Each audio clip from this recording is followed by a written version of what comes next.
కార్మికుల సంఖ్య తగ్గిపోయింది, పనిభారం ఉత్పాదన శక్తి పెరిగిపోయింది, అనుభవజ్ఞులు ఇంటికి వెళ్ళిపోయారు. అనుభవరాహిత్యం, అనుభవం లేనటువంటి తక్కువ జీతానికి పనిచేస్తారు, ప్రొడక్షన్ కాస్ట్ తక్కువద్దని చెప్పేటువంటి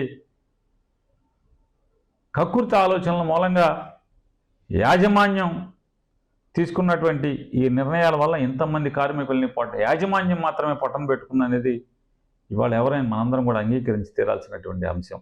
ప్రభుత్వంలో ఉన్నటువంటి వారు బాధ్యులు ఎవరు ఏం చేయాలి?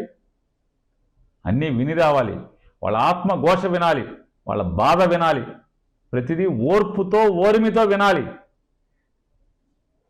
అహంకారంతో మాట్లాడతారా మీరు? మీరు ముఖ్యమంత్రి గారు అబ్బాయి అయితే మాత్రం అహంకారాన్ని చూపిస్తారా? మీరేం మాట్లాడతారు? ముఖ్యమంత్రి గారు అబ్బాయి గారు ఏం మాట్లాడతారు? మీ ఇంటి వాళ్ళు చచ్చిపోయారా అని అడుగుతారు. మరి మీరు అధికారం లేనప్పుడు ఏ చావుకైనా వెళ్ళి మీరు ప్రశ్నించినప్పుడు వాళ్ళు మీ ఇంట్లో వాళ్ళు చచ్చిపోయారని వెళ్తున్నారా? మీరు ఇవాళ ఏం చేద్దామని వెళ్ళారు? మీ ఇంటి వాళ్ళు చచ్చిపోయారని వెళ్ళారా?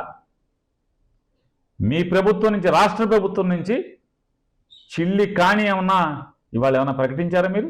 5 లక్షలు మీ పుణ్యమా?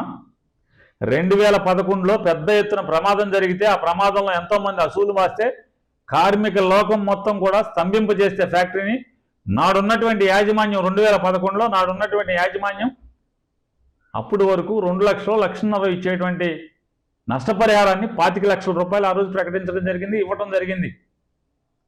మీరు కొత్తగా ఇచ్చేదేంటి? ఈ రాష్ట్ర ప్రభుత్వానికి సంబంధించినటువంటి ఉప ముఖ్యమంత్రి గారు లేదా యథార్థ ముఖ్యమంత్రి గారు ఈ ఇద్దరు వెళ్ళకపోయినా కూడా వచ్చేది అదే 25 లక్షలు కదా.